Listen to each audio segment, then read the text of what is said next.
Attorneys for death row inmate Joseph Corcoran have filed a new motion requesting a stay of execution. The defense wants time to show Corcoran is not mentally competent, which would make his execution for murdering 4 people in 1997 unconstitutional. In an inmate investigation, I talked one-on-one with one of Corcoran's attorneys about the last-ditch effort to save the life of a murderer.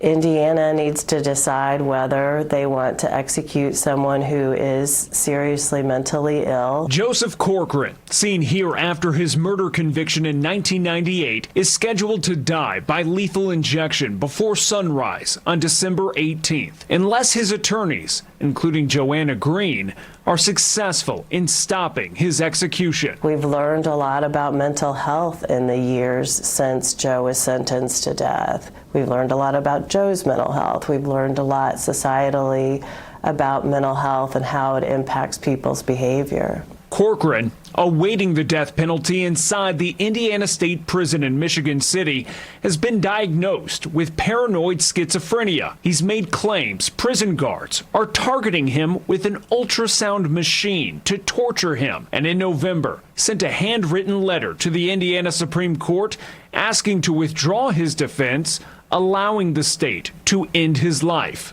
I think that there needs to be a more updated mental health evaluation, determine whether he's competent to make that decision. Otherwise, the state is capitulating to his suicide by lethal injection. So what would you say to people who believe that for justice to be carried out, he needs to be put to death? Being in prison for the rest of your life is a fair amount of justice for any crime. Religious leaders have protested outside the State House, calling for Governor Eric Holcomb to grant clemency. But this week, Holcomb made it clear to me, barring a decision from the court, he has every intention of carrying out Corcoran's execution. So with all due respect to the courts, we're on their timeline up until we're not. And that could be the, 11th hour. The Indiana Supreme Court rejected 2 requests to block the execution earlier this month. Do you think that your team has been giving a fair shot at making their case? I don't. We need to have an evidentiary hearing to determine whether he's competent to be executed. In the State House, Republican State Representative Bob Morris has asked for Governor Holcomb to simply delay the execution as he plans to introduce a bill to abolish the death penalty in the upcoming legislative session.